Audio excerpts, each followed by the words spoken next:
राधे कृष्ण राधे कृष्ण। राजा उग्रसेन के राजसू यज्ञ का उपक्रम, प्रद्युम्न का दिग्विजय के लिए बीड़ा उठाना और उनका विजयाभिषेक। बहुलाश्व ने पूछा, मुनि, राजा उग्रसेन ने श्री कृष्ण जी की सहायता से राजसू यज्ञ का किस प्रकार विधिवत अनुष्ठान किया, यह मुझे बताइए। श्री नारद जी ने कहा, एक समय की बात है, सुधर्मा सभा में श्री कृष्ण जी की पूजा करके उन्हें शीश नवाकर प्रसन्न चेता राजा उग्रसेन ने दोनों हाथ जोड़कर धीरे से कहा। उग्रसेन बोले, भगवान, नारद जी के मुख से जिसका महान फल सुना गया है, उस राजसूय नामक यज्ञ का यदि आपकी आज्ञा हो तो मैं अनुष्ठान करूँगा। पुरुषोत्तम, आपके चरणों की सेवा से पहले के राजा लोग निर्भय होकर जगत को तिनके के तुल्य समझकर अपने मनोरथ के महासागर को पार कर गए थे। श्री भगवान ने कहा, राजन यादवेश्वर, आपने बड़ा उत्तम निश्चय किया है। उस यज्ञ में आपकी कीर्ति तीनों लोकों में फैल जाएगी। प्रभु, सभा में समस्त यादवों को सब ओर से बुलाकर पान का बीड़ा रख दीजिए और प्रतिज्ञा करवाइए। समस्त यादव मेरे अंश से प्रकट हुए हैं। वे लोक परलोक और दोनों को जीतने की इच्छा करते हैं। वे दिग्विजय के लिए यात्रा करके शत्रुओं को जीत कर लौट आएंगे और संपूर्ण दिशाओं से आपके लिए भेंट और उपहार लाएंगे। श्री नारद जी कहते हैं, राजन, उसके बाद इंद्र के दिए सिंहासन पर विराजमान राजा उग्रसेन ने अंधक आदि यादवों को सुधर्मा समय बुलवाया और पान का बीड़ा रखकर कहा। उग्रसेन बोले, जो सम्रांगण में जम्बूद्वीप निवासी समस्त नरेशों को जीत सके, वह इंद्र के समान धनुर्धर मनस्वी वीर या पान का बीड़ा चबाए। श्री नारद जी कहते हैं, मिथिलेश्वर, यह सुनकर अन्य सब राजा तो चुपचाप बैठे रह गए, किंतु संबर शत्रु रुक्मणी नंदन महात्मा प्रद्युम्न ने ही सबसे पहले राजा को प्रणाम करके वह पान का बीड़ा उठा लिया। प्रद्युम्न बोले, मैं समर भूमि में जम्बूद्वीप निवासी समस्त राजाओं को जीतकर और उनसे बलपूर्वक भेंट लेकर लौट आऊँगा।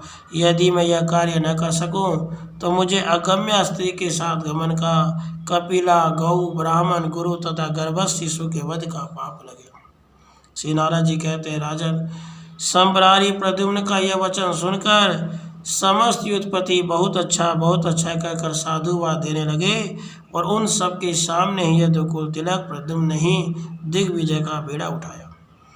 यदुकुल के आचार्य गर्ग जी से यत्नपूर्वक मुहूर्त पूछकर मुनियों द्वारा वैदिक मंत्रों के उच्चारण पूर्वक राजा ने प्रद्युम्न को स्नान करवाया।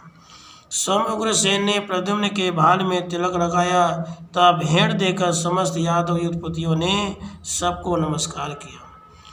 उग्रसेन ने महात्मा प्रद्युम्न को खड्ग दिया। साक्षात महाबली बलदेव जी ने कवच प्रदान किया।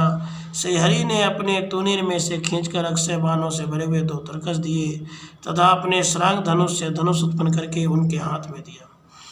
वृद्ध सूरसेन ने किरीट, 2 दिव्य कुंडल, मनोहर पीताम्बर तथा छत्र और चमर दिए। महामनस्वी वसुदेव ने उन्हें सतचंद्र नामक ढाल दिया। साक्षात उद्धव ने सुंदर किंज कलिकनी केसर युक्त माला भेंट की।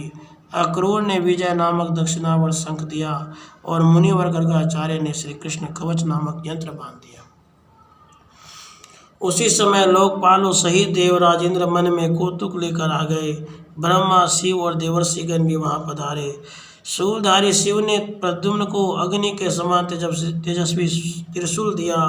महाराज, ब्रह्मा जी ने पद्मराग नामक मस्तक में धारण करने योग्य मणि दी।